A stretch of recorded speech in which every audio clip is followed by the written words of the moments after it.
celebrate the stories and the experiences of migrants around the world, around the Gambia, and to celebrate the resilience and the ability of migrants to overcome challenges that they face. So that's why we're gathered here today, and not just here today. Over the past few weeks, we've been having a number of film screenings and community engagements to commemorate the occasion.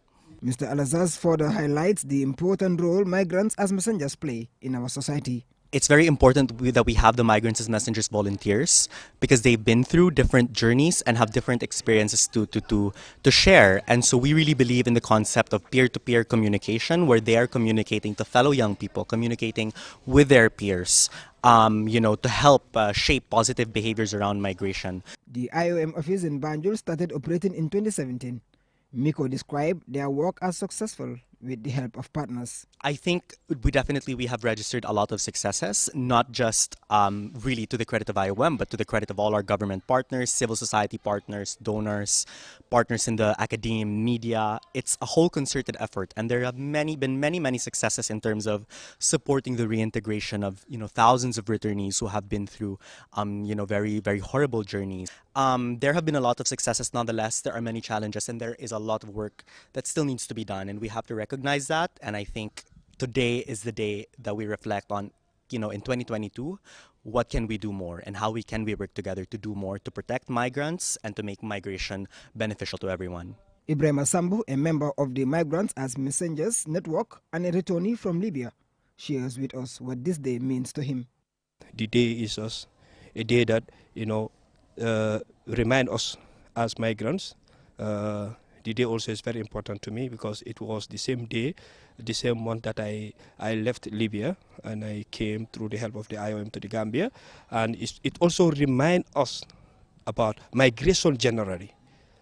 Only migration general, not being part of, you've been going to the back way or you've been, once you are a migrant, this day is a day that needs to be commemorated.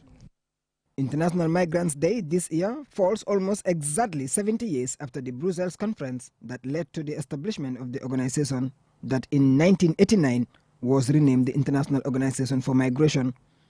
A broad range of factors continue to determine the movement of people.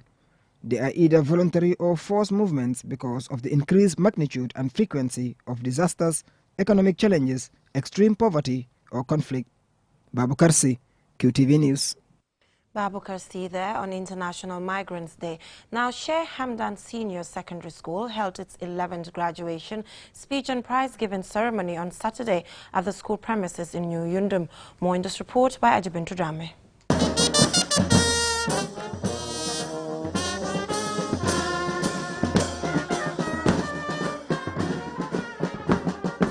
The school graduated 418 students who have completed 3 years at senior school.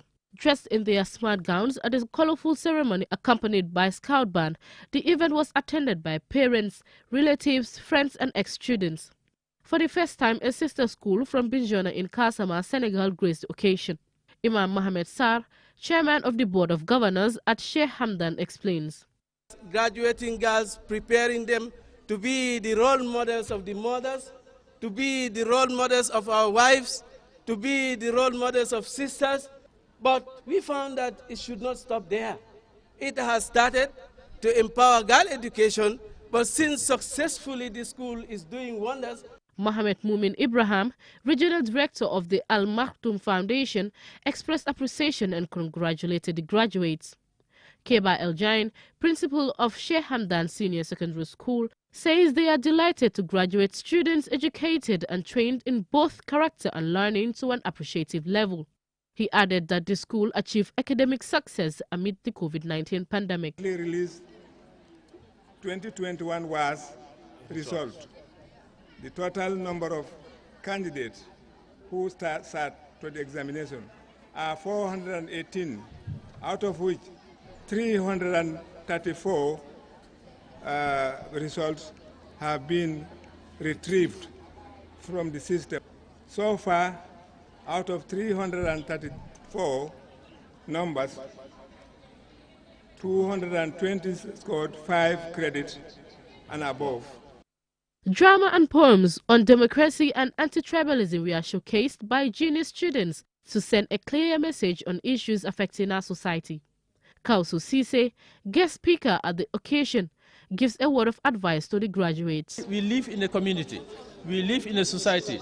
So if you accept yourself as a citizen, you must also accept the other person as a citizen. Fode M. Kalon awarded the best math student and Famata Jalo, the outgoing head girl, both say they are proud and blessed for graduating after years of hard work. I already bought form for the university. I'm planning to further my education to the fingertip because I'm not only trying to educate for myself, but I'm trying to educate for the whole nation, for the whole world to know that, yes, someone like this is available. I'm happy at some point because I'm graduating, and at the other point, my friends are there, they're not able to graduate.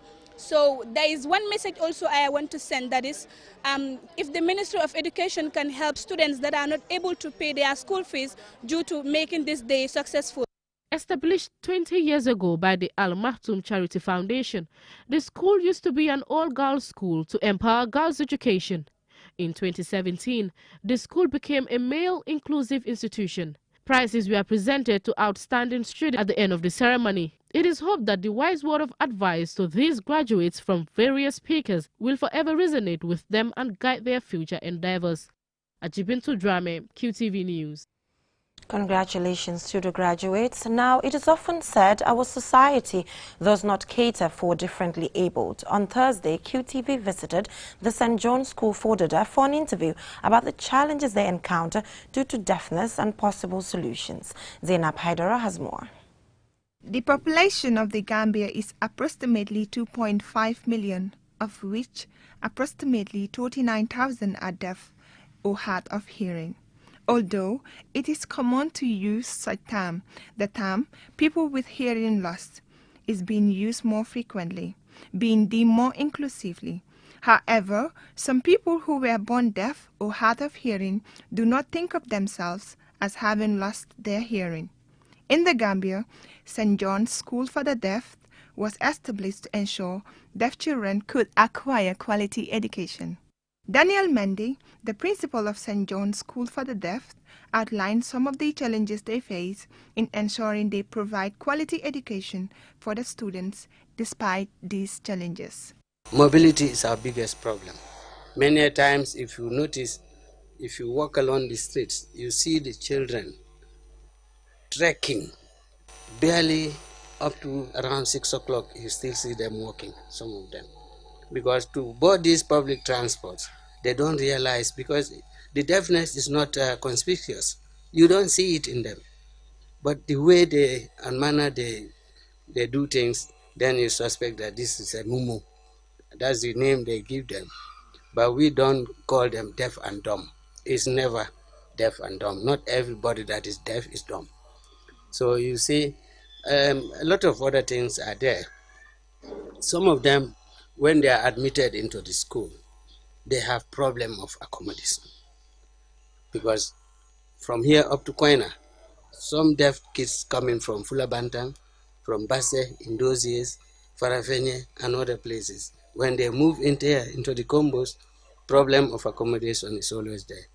The number of pupils at St. John's School for the Deaf has risen from about 150 in 2004 to nearly treble that number by 2021, which brings its own challenges. This increase is not necessarily due to an actual increase in the deaf population during that period, but it is likely to be due to the increased awareness of the problem and acceptance that deaf children can learn and benefit from attending school. Anna Prela, the acting deputy head of admin at this school, says the administration has procedures for shortlisting their pupils. It's not every deaf that we take. Some of them are not eligible for this school. Some of them are supposed to be in another school called Methodist Learning Difficulty. Why we do that is we screen them when they come.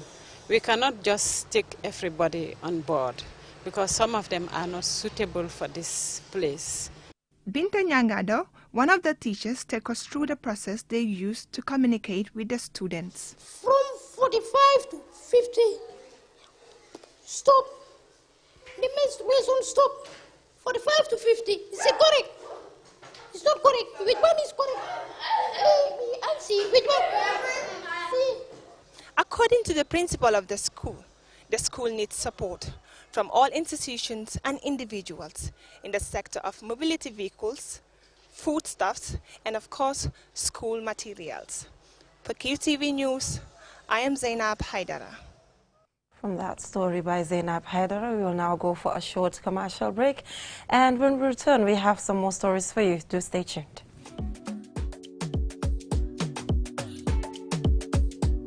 Q City New Year's Eve Gala. It's the time of the year again. Time to end it with a bang and in style. Join our annual New Year's Eve feast in a breathtaking environment with the amazing Keba Taylor Band and the exceptional Bud Hammer, the man with the golden voice. And to top it all, the jaw-dropping fireworks at midnight to celebrate the beginning of a rocking new year filled with all the happiness in the world. Celebrate and make New Year's resolutions with family and loved ones at Q City. Tickets are only $3,500 for individual and $2,000 for children 12 and under, and a 10% discount for every table of 10. Call 33-72489 or 33-00056 for more info. Q City New Year's Eve Gala. Cheers to the good life that awaits us all.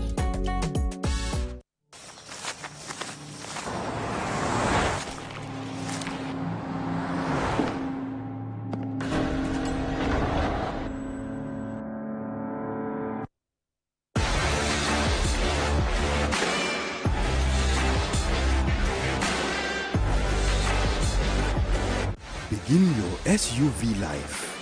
S-Pass Motors, the new authorized dealer for Kia.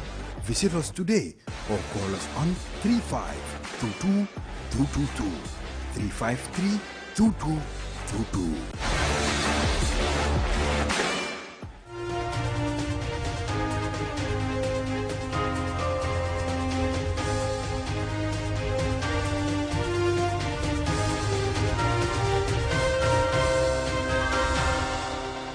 Welcome back from that short commercial break. If you're just tuning in, you're watching QTV News, and I am Jenna Bosonko.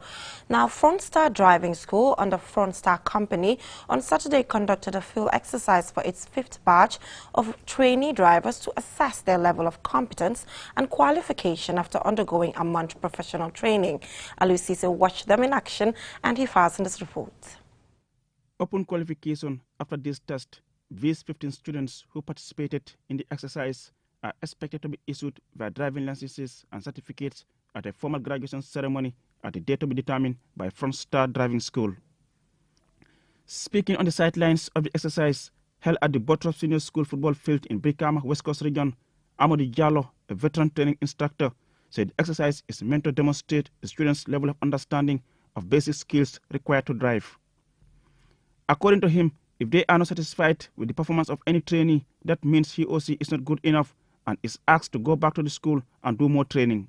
Now the impression is high because they have demonstrated very well in the theory. All of them passed the theory.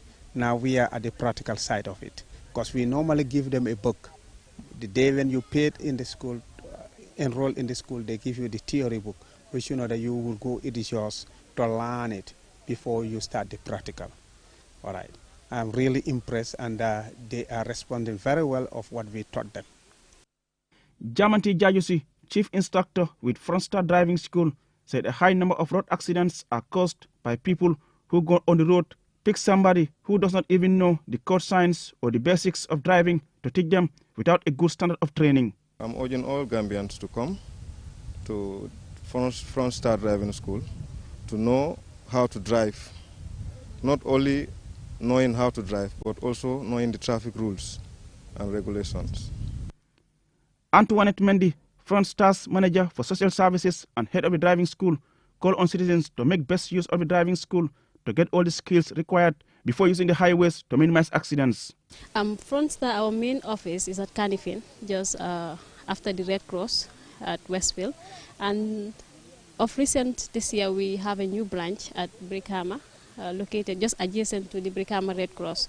So looking at our locations, we are every time Red Cross, Red Cross. So it's one of the rhythm we like in it. And we are hoping to expand to so many regions around this country.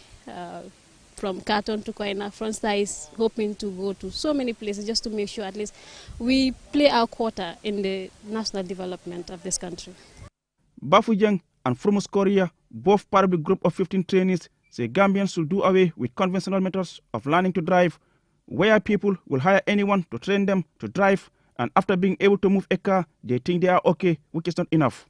We all know driving, you are supposed to know how to control the car, you're supposed to know how to respect the road traffic signs, to respect the rules and regulations in place. So I think it was worth my while for me to join a professional training school in order to get the knowledge required. You know, I've never categorized myself as somebody that will want to drive because I'm always scared of the traffic, the way drivers are on the road. So, but then I just wanted to give it a try, and it was quite exciting. Yeah, I am very, very happy because they always train with passion. There is no other day that you'll come, they harass you or any other thing. They are very, very lenient. Sometimes they will even call you and tell you, will you come or you will not come? So like they are always like very, very professional in whatever they do. So that makes me very happy about them. Frontstar Company was established in 2020 by Modlamin Baji, a dynamic young Gambian who is committed to supporting the growing youthful population and contributing to national development. The company was initially established as an estate provider before widening its scope into other services like construction, installation, drilling, and provision of professional domestic workers, drivers, cooks, and restaurant services. Reporting for QTV News, I am Aliou Cisse. Frontstar consistency is quite commendable. Now, high-heeled shoes are a fashion staple in many women's wardrobes and make the wearer appear taller. But does it make the wearer more attractive? Ajibintu Drame went out to find out, and this is her report. Heels weren't always only a woman's shoe. The earliest known example of high heels comes from ancient Iran, then known as Persia, in the 10th century. Men wore them to imply their upper-class status. Only someone who did not have to work could afford both financially and practically to wear such extravagant shoes. In modern times, high heels are associated with women. As the saying goes, good shoes take you to good places. Many women consider their outfit incomplete without high heels. In 1533, Catherine de' Medici then became the first woman in recorded history to wear high heels to enhance her 5-foot stature for her wedding to the Duke of Orleans. Some studies claim women in high heels are perceived as being more attractive than those in flat shoes by both men and women because high heels give women a more feminine gait. Mère Fatou Jain, she explains why some wear high heels.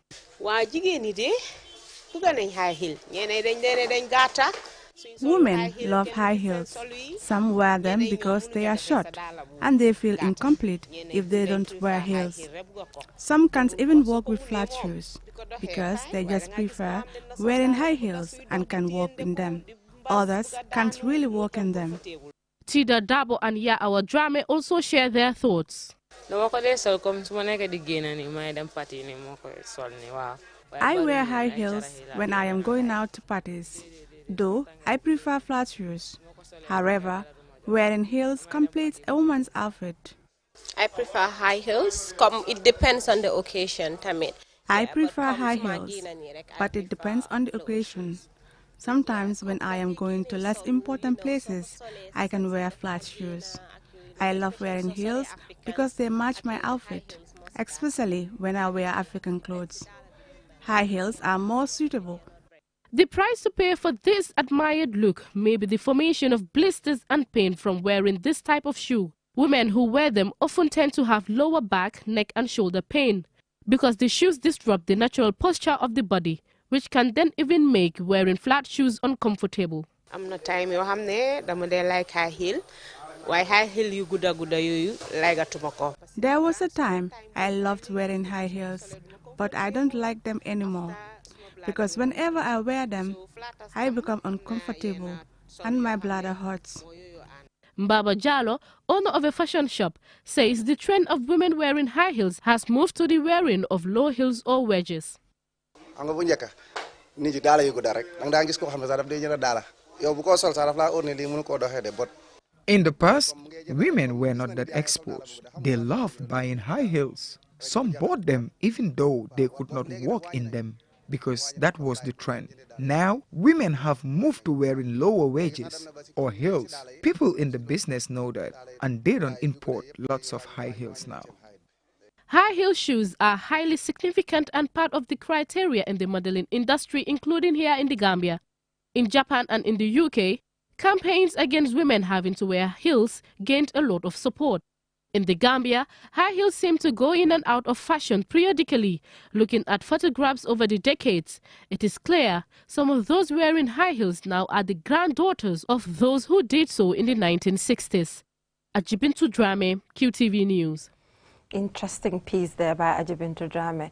Now, shea butter is used by many Gambians for its health and beauty benefits, especially during the Harmattan season, which starts between the end of November and mid-March. Abibatu Sise went out to find out why the cream is so popular. Described by those who don't like too much heat as the best weather condition, the Harmattan season is mostly characterized by cool, dry weather conditions caused by dry, dusty winds from the Sahara Desert over the West Africa sub-region to the Atlantic Ocean. The season sometimes causes dryness of skin, forcing many to use shea butter, locally known as karité, doing galam or bamboo tulo, to take away the look and feel of dryness. Musa Sise sells shea butter at the Serekunda market. He explains the origin of the cream and its importance. Bon, karité am na ñuy wax naan day jóge Mali.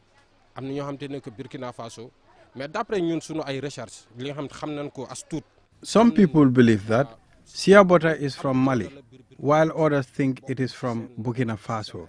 But what I know is that Burkina Faso produces most of the shea butter we use in this part of Africa.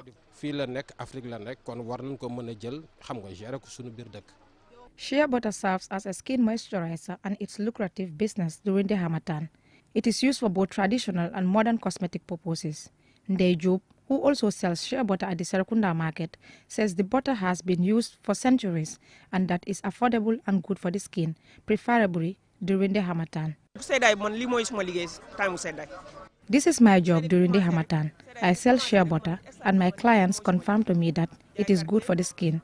We buy it wholesale and resell it to earn something.